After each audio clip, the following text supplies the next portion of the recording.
우리는 아주 어릴 적부터 단순하고 미덕이라 불리는 교훈을 듣고 자랐습니다. 열심히 일하라. 버는 것보다 적게 써라. 그리고 저축하라. 당신의 저축은 당신의 안전판이자 더 나은 미래로 가는 길이라고 말입니다. 그것은 책임감 있는 삶의 반석과도 같았습니다. 하지만 만약 이 영원할 것 같던 조언이 사실은 거짓말이라면 어떨까요? 만약 당신이 할 수 있는 가장 책임감 있는 재정적 결정인 저축이라는 행위 자체가 수학적으로 질 수밖에 없는 게임이라면, 만약 이 시스템이 우연이 아니라 의도적인 설계에 의해 저축하는 사람을 벌하도록 만들어졌다면 말입니다. 우리 경제에는 소리 없는 도둑이 활동하고 있습니다. 당신의 돈이 은행에 가만히 앉아있는 동안 그 가치를 훔쳐가는 보이지 않는 힘. 그 도둑은 당신 집의 문을 부수거나 주머니를 털지 않습니다. 경제학자들은 찬사를 보내고 당신을 지켜주겠다 약속했던 바로 그 정부에 의해 실행되며 우리 눈앞에서 버젓이 작동합니다. 이것은 음모론이 아닙니다. 이것은 인류 역사상 가장 효과적이고 가장 잘못 이해되고 있으며 가장 널리 퍼진 금융의 속임수에 대한 이야기입니다. 정부가 끝없는 적자를 메울 수 있게 해주고 부유한 자산가들에게는 이익을 안겨주며 중산층은 제자리를 지키기 위해 더 열심히 일하도록 영원히 쳇바퀴 위를 달리게 만드는 속임수 말입니다. 이 소리 없는 도둑은 무엇일까요? 그리고 어떻게 세상에 풀려나게 되었을까요? 그 답을 찾기 위해 우리는 돈이 진짜였고 저축이 어리석은 짓이 아니었던 시대로 거슬러 올라가야 합니다. 인류 역사의 대부분 동안 돈은 실물이었습니다. 만질 수 있는 자산이었죠. 주로 금과 은이었습니다.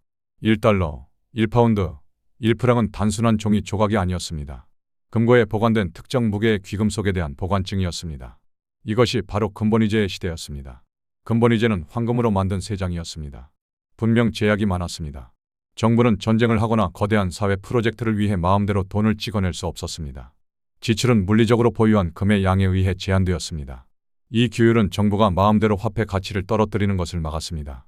재정적 책임감을 강제했죠. 이 세상에서 돈을 저축하는 것은 논리적이었습니다. 오늘 당신 손안의 1달러는 내일도 같은 양의 물건을 살 수 있거나 혹은 더 많이 살 수 있었습니다. 하지만 이 시스템에는 치명적인 약점이 있었습니다. 극심한 경제 위기가 닥쳤을 때 그것은 발목을 잡는 족쇄처럼 여겨졌습니다. 정부가 수요를 진작시키거나 파산하는 은행을 구제하기 위해 돈을 풀 수가 없었기 때문입니다. 이 경직성은 현대 역사상 가장 파괴적인 경제 대재앙, 바로 대공황 속에서 한계에 부딪힙니다. 1930년대의 지적 혼돈 속에서 영국의 천재 경제학자 존 메이너드 케인스는 급진적인 새로운 아이디어를 제안합니다. 그는 정부가 실업과 불황에 맞서기 위해 없는 돈을 찍어서라도 지출하며 경제에 개입할 의무가 있다고 주장했습니다. 그의 관점에서 근본위제는 진보를 가로막는 야만적인 유물에 불과했습니다. 케인스의 아이디어는 혁명적이었습니다. 그것은 정부가 항상 갈망해왔던 지적 정당성, 즉 빚을 내고 지출하고 경제를 관리할 수 있는 허락을 부여했습니다. 하지만 이 새로운 힘을 완전히 해방시키기 위해 그들은 먼저 황금 세장에서 벗어나야 했습니다. 그들은 건전한 화폐라는 낡은 세상을 영원히 끝장낼 수 있을 만큼 심오한 위기와 절대적인 명분이 필요했습니다.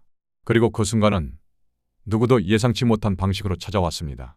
제2차 세계대전 이후 세계는 절충안을 시도합니다. 브레튼우즈에서 여전히 금에 의해 뒷받침되던 미국 달러가 세계의 기축통화로 등극했습니다. 하지만 낡은 시스템의 종말의 씨앗은 이미 뿌려져 있었습니다. 정부가 경제를 관리해야 한다는 케인스의 사상은 이제 주류가 되어 있었습니다. 하지만 진짜 전환점, 소리 없는 도둑이 영원히 풀려난 순간은 어느 조용한 일요일 저녁에 찾아왔습니다. 1971년 8월 15일 베트남 전쟁 비용으로 인한 인플레이션과 미국의 금보유고 고갈 위기에 직면한 리처드 닉슨 대통령은 TV에 나와 충격적인 발표를 합니다. 그는 일방적으로 달러와 금의 마지막 연결고리를 끊어버렸습니다. 이것이 바로 닉슨 쇼크입니다. 그 단 한 번의 행동으로 근본위제는 사망했습니다. 역사상 처음으로 지구상의 모든 주요 화폐는 오직 정부의 명령과 대중의 신뢰에만 의존하는 명목 화폐가 되었습니다. 황금 세장은 사라졌습니다. 정부는 이제 원하는 만큼 돈을 찍어낼 수 있는 자유를 얻었습니다. 위대한 속임수가 세상에 풀려난 것입니다. 그 즉각적인 결과는 혼돈이었습니다. 1970년대는 대인플레이션 시대로 알려진 끔찍한 물가 상승의 10년이 되었습니다. 저축의 가치는 파괴되었습니다. 1970년에 저축한 1달러는 1980년이 되자 그 구매력의 상당 부분을 잃어버렸습니다. 소리 없는 도둑은 더 이상 조용하지 않았습니다. 포효하고 있었죠. 이는 고통스러운 대가를 치르게 했습니다. 1980년대 초 연준 의장 폴 볼커는 이 인플레이션이라는 괴물을 길들이기 위해 이자율을 20% 이상으로 끌어올려 잔혹한 불황을 유도해야만 했습니다. 치료법은 병 자체만큼이나 고통스러웠습니다. 1970년대의 트라우마 이후 중앙은행들은 새롭고 더 교묘한 전략을 고안해냈습니다. 그들은 인플레이션을 방치하지 않고 관리하기로 했습니다. 그들은 매년 2% 정도의 낮고 안정적인 인플레이션은 용납될 수 있을 뿐만 아니라 바람직하다고 결정했습니다. 그들은 이것이 디플레이션이라는 반대의 악을 막고 소비와 투자를 장려하기 위함이라고 우리에게 말했습니다. 하지만 이 선량해 보이는 2%라는 목표가 바로 현대판 속임수의 심장입니다. 그것은 당신의 돈의 가치를 느리고 체계적이며 공식적으로 승인된 방식으로 하락시키는 것입니다. 2%의 인플레이션 아래 당신의 예금 계좌에 있는 돈은 불과 35년 만에 그 구매력의 절반을 잃게 됩니다. 당신은 끊임없이 그리고 의도적으로 속도를 높이는 금융의 쳇바퀴 위를 달리고 있는 것입니다. 이 관리된 속임수는 2008년 금융위기 이후 가속화되었고 2020년 팬데믹 때 폭발했습니다. 경제 붕괴를 막기 위해 중앙은행들은 수조 달러, 유로, 엔을 허공에서 만들어냈습니다. 하지만 이 모든 새로운 돈은 어디로 갔을까요? 당신의 월급으로 들어왔습니까? 대부분의 사람들에게 대답은 아니오입니다. 그 돈은 금융 시스템으로 직접 흘러 들어갔습니다. 이것이 바로 현대 경제의 결정적이고 충격적인 진실입니다. 중앙은행이 창조한 새로운 돈은 불균형적으로 금융 자산으로 흘러 들어갑니다. 이것이 자산 가격 인플레이션입니다. 그 결과가 바로 K자형 회복입니다. 주식, 부동산 등 자산을 소유한 부유층은 K의 위쪽 팔을 타고 전례 없는 부의 정점으로 날아오릅니다. 그들의 자산이 새로운 돈을 흡수하며 그 가치가 치솟기 때문입니다. 반면 주된 자산이 자신의 노동력과 저축분인 중산층과 서민들은 K의 아래쪽 팔에 남겨집니다. 그들의 임금은 정체되고 그들이 저축한 현금의 구매력은 새로운 돈이 만들어낸 바로 그 인플레이션에 의해 끊임없이 침식됩니다. 여기 그 영수증이 있습니다. 1971년 미국이 근본위제를 떠난 이후 미국 달러는 그 구매력의 90% 이상을 잃었습니다. 이것은 사고가 아닙니다. 이것은 시스템의 수학적인 결과입니다. 정부와 거대 기업들은 세계에서 가장 큰 채무자들입니다. 인플레이션은 그들이 막대한 빚을 더 싸고 가치가 떨어진 돈으로 갚을 수 있게 해줍니다.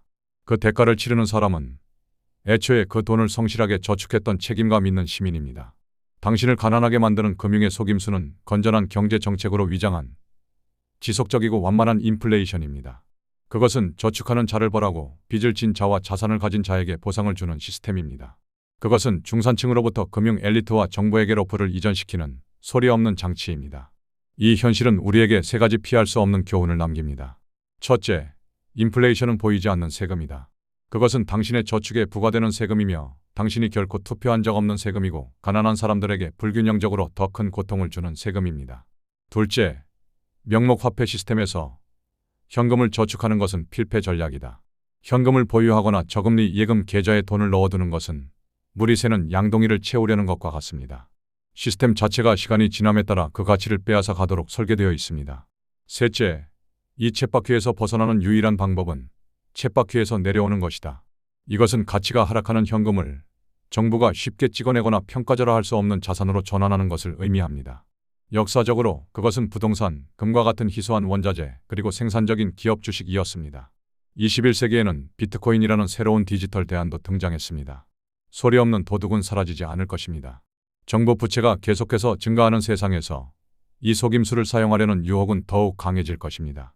기계는 과열되고 있고 쳇바퀴의 속도는 점점 더 빨라지고 있습니다. 이제 우리에게는 중요한 질문이 남습니다. 당신은 이 게임의 법칙을 알게 된 지금 계속해서 책임감 있는 저축가의 역할을 수행하며 뒤처질 것입니까? 아니면 이 게임이 실제로 설계된 방식대로 플레이하는 법을 배울 것입니까? 이 숨겨진 규칙들을 이해하는 것이 금융 생존과 진정한 부의 창출을 위한 첫걸음이라고 믿으신다면 저희 채널을 구독하고 알림 설정을 눌러주십시오. 금융 세계는 복잡하지만 알 수 없는 영역은 아닙니다. 함께 계속해서 진실을 찾아 나섭시다.